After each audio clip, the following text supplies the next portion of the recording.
कि अब अगर आप हमारे घर में घुस के मारेंगे ना हमें, तो हम आपके घर में तो नहीं घुस सकते, आपके पास टैंकी और बंदूकें हैं, लेकिन हम आपके घर के अंदर की बातें आपको बताएंगे और ये भी बताएंगे कि किसकी बीवी ने किसको क्यों गोली मारी और उसके पीछे कौन जनरल रानी थी। समझ आ गई है ना मैं क्या कह रहा हूं?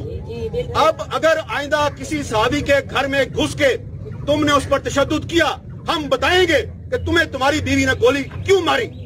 बस इतना ही बताना था। Thank you very much. अस्सलामुअलैकुम पाकिस्तान। हामिद मीर ने हमारे अफवाज पाकिस्तान के ख़िलाफ़ कल जो बकवासियात की, उस पर किसी भी मुहिब्बे वतन पाकिस्तानी का खामोश रहना नामुमकिन है। हामिद मीर जिस अफवाज पाकिस्तान को बगैरत कह रहा है, इसी इदारे की वजह से आज पाकिस्तान कायम है, वरना दुनिया के हर दुश्मन मुल्क ने पाकिस्तान को इस सफ़ाए हस्ती से मिटाने की कोशिश की।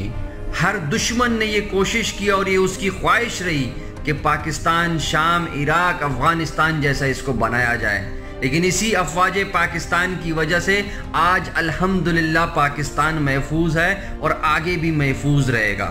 मैं सिर्फ अफवाज पाकिस्तान से ये मुतालबा नहीं करना चाहता कि इस ज़मीर फ़िरोश के ख़िलाफ़ इक़दामात किए जाएँ, बल्कि मैं रियासत से भी ये दरख्वास्त करूँगा कि वो इक़दामात करे इस शख्स के ख़िलाफ़, क्योंकि उसने रियासत की तौहीन की है, उसने रियासत के साथ गद्दारी की है, रियासती इदारे की तौहीन की है।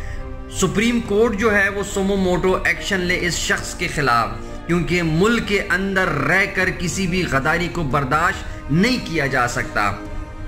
पैमरा जो है वो इक़दामात करे, इसके प्रोग्राम्स को टोटली बंद कर दिया जाए लाइफ टाइम के लिए, इसको किसी भी टीवी चैनल के ऊपर इसकी अपीयरेंस के ऊपर पाबंदी लगाई जाए। आवाम इक़दामात करें, यकजा यकज़बा होकर इस शख्स के ख़िलाफ़ खड़े हों।